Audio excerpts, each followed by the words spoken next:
So this is a grey Sunday in May, and I've decided to have a day out and visit the RAF Sculthorpe Heritage Centre. RAF Sculthorpe is no longer a fully active air base, but it is still used from time to time by the US and the RAF for training purposes, parachute dropping and low approach aircraft training. So they've got a heritage centre here now, and today they're celebrating the 80th anniversary of RAF Sculthorpe, which was primarily a US Air Force base during and after the Second World War.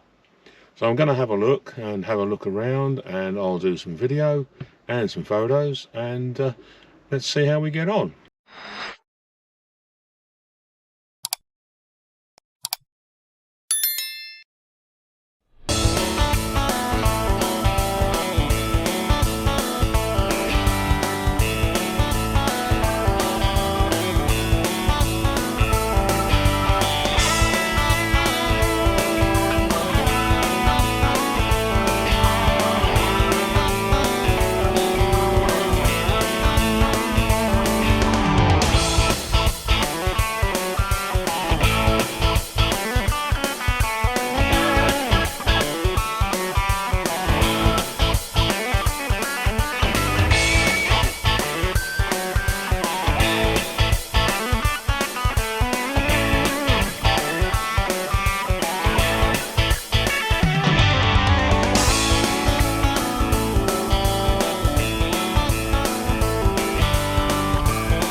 when you're ready. Okay, so I'm Ken Dalebeck's navigator on Canberra PR9s. This is PR9 XH135, which now resides up at West Raynham in a hangar there.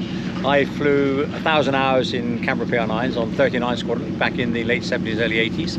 And I flew 15 sorties in this particular airplane, XH135. We're now standing by the navigator's compartment. And for the navigator, which is a bit of a black hole, people say, there's three parts to it. The front is all about navigation systems and self-defense systems. The right-hand side is all the communication system, radios, oxygen, and the left-hand side is all the camera controls. And the primary role of the navigator is navigation, get from A to B, but also selecting and managing all the cameras, because across the whole airplane there's quite a wide range of cameras to operate from 100 feet up to 70,000 feet. So depending on the task you've got, you'll select the correct camera, you then set that camera up correctly as well to actually go and do the sortie.